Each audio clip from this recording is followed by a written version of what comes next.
Half a day, everybody. Yeah. Touchdown! Chris, Malafunkshun, Barnett, Ken, San Nicolas, Jason, Salas, Dave Delgado, and Andy Wheeler here. We are in Chili's once again, our favorite place to be, watching football and predicting who is going to win. We are, of course, here on Week 10. But before we get to the games that are coming up, Ken, you are the master of all things with our KUM Pickems community online. Who won Week 9? The Week 9 winner is ESFDB Fighting Bulls. 12 out of 13 games correct. Wow. Congratulations. Nice. Come into the office, come into KUM Studios, and pick up your prize. Way to go, Bulls. Good job. Okay, guys, as I said, we are now in Week 10. We're watching the game right now as we watch this, Andy. Cincinnati and Cleveland.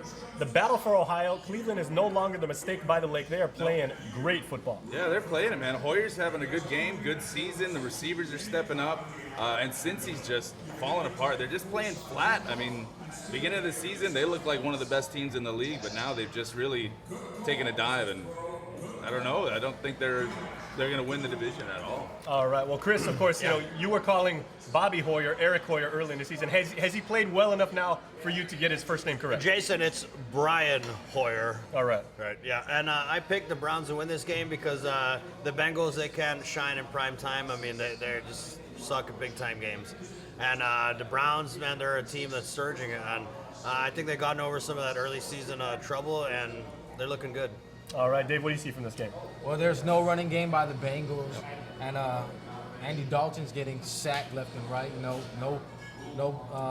offensive line holding up at all. So it's really looking bad for the Bengals right now. All right, of course, Brian Hoyer, the quarterback for the Cleveland Browns. Bobby Hoying, of course, the former quarterback of the Philadelphia Eagles. All right, guys, big game at 4 a.m. on KUM TV 11. The Dolphins at the Lions. That is a rough place to play, especially in this time of winter, Andy. It is a rough place to play, but Miami's looking good, man. I mean, last week I thought, okay, maybe they can beat San Diego. I didn't think that they could blow them out and shut them out like that.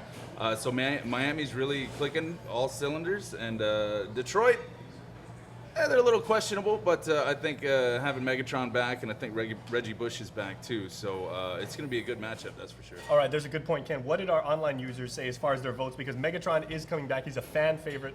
Was a perennial MVP, but, you know, he's lost, like, what, the last 6 games because of an ankle. Yeah, I believe people at home are following the same advice Andy's giving. 73% pick Detroit. 27% pick Miami, but I think it's going to be a really close game. Yeah.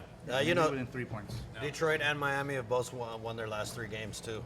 And, you know, I think a lot of people are writing off Detroit, but Megatron's looking good. He got a replacement ankle from the Autobots, so he's ready to roll. Very nice. Yeah, Reggie Bush is coming back, too. That's why they call him the Constructicons. All right, Dave, what have you got in this game? Because you've got the Dolphins offense against the Lions defense. Well, it's going to be interesting because, you know, the Dolphins are rolling right now. And players from the Lions coming back, the timing is going to be a little bit off. So it's going to come down to, I guess, which team gets into their groove first. And I think the Dolphins might just keep it rolling. Okay, guys, and then the big game that you want to watch, Monday afternoon football for us, starts at 11:30 in the morning on KUM TV8. Watch it live with us. It is the league's oldest rivalry, the Chicago Bears traveling to Lambeau Field, Andy, to take on the Packers. The Packers playing lights-out football right now. Aaron Rodgers having a great time with Jordy Nelson. The Bears are going nowhere fast. Yeah, they're hurting. I don't know what happened to them. I mean, they've got the tools. They've got the receivers, Jay Cutler, of course, but they just can't put it together this year. And this time of year in Lambeau, I'm picking Aaron Rodgers and the Packers all day. Mm-hmm. Chris, you're a guy who likes big, burly running backs. What do you see from this game? What about football, too? Yeah. Yeah. Okay, I think that the Bears, they got to run the ball more, man. Especially against Green Bay, and you know, I look for a strong showing from maybe Matt Forte, but you know, like Andy said, I got to pick the Packers in Lambeau. All right, Ken, how did our online pickers? Everyone at home agrees that the Packers, 93% of them believe that they're going to win. But like Chris said, if the Bears run the ball against what is the worst rushing defense in the league, they stand a good chance. So, Yep. And they got to win because they're 3-5, and you know, if they want to get out of the division, the Lions have to also lose, and you know, they have to just pick it up now. So now's the time to win. Yes, Okay, for sure, Dave, man. you know, you've played in a lot of big rivalry games yourself here in the NFL. You know, you've got the Angels and the Bears, you've got the Giants, and you know, like all the teams they play. If Chicago is going to turn the upset, what do they have to do? Have good quarterback play by Cutler. He's been terrible, and it's going to come down to quarterback play, and I just think that Aaron Rodgers is going to outplay him. So Yeah. I got the Packers in that one. All right, everybody, that's Week 10 for a snapshot. Make sure to go to KUM.com/Pickems. Check your picks. Once the games are over, see them against ours, see them against your friends, and enjoy the games. We'll see you next week.